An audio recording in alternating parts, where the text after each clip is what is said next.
Example in the black and white, Joanne, of contrast. It reminds me of Rembrandt's work.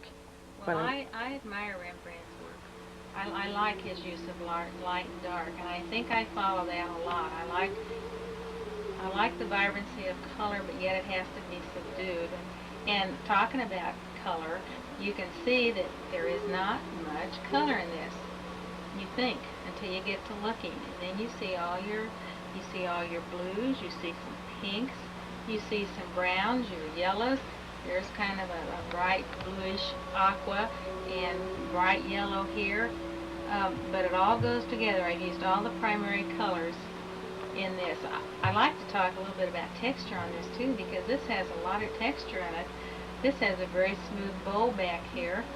It has a very textured rolling pin, which is wood, a very textured table, which is wood, a very smooth egg, a very kind of crumpled, rusty tin. And each time you do something like that, you think, how can I achieve that look? And later on, when we get to painting, we'll talk about the use of warm and cool color. This is very important. Warm and cool color within the same object. Warm and cool color within the same object. Warm and cool color. That is very, very important. And I think that's probably the thing I try and teach my students more than anything, is the use of warm and cool color to make the tin look like it goes around, the egg look like it goes around. We'll talk more about getting form in all of these areas later on.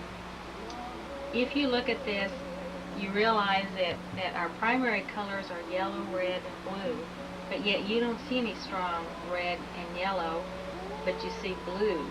But it's all there, it's all subtle. The reds are down here, here, here, and here.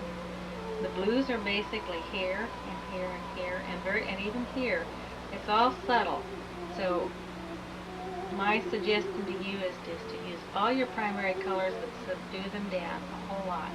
In other words, we use a low intensity. Very low intensity of color, but be sure you use color.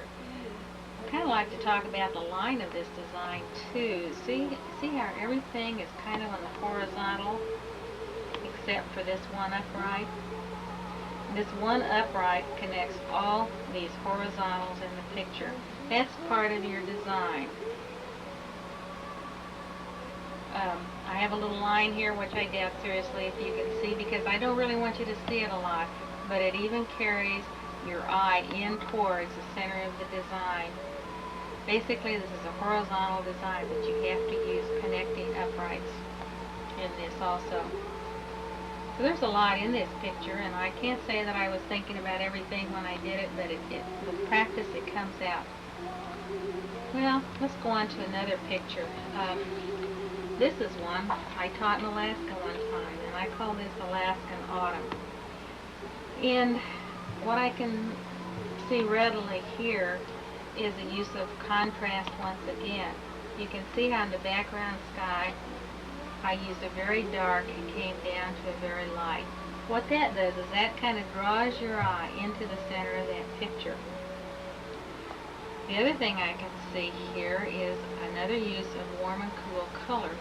The birch trees are very much on the purple and the blue and gray side, in contrast to the warm here and in the grass and the warm in the leaves. So this cool color makes this come forward and makes the other things basically go back, because obviously this yellow is a little bit warmer. And when I say warm, I'm talking about warm as being yet like the yellow of the sun, which would mean the yellows and the reds.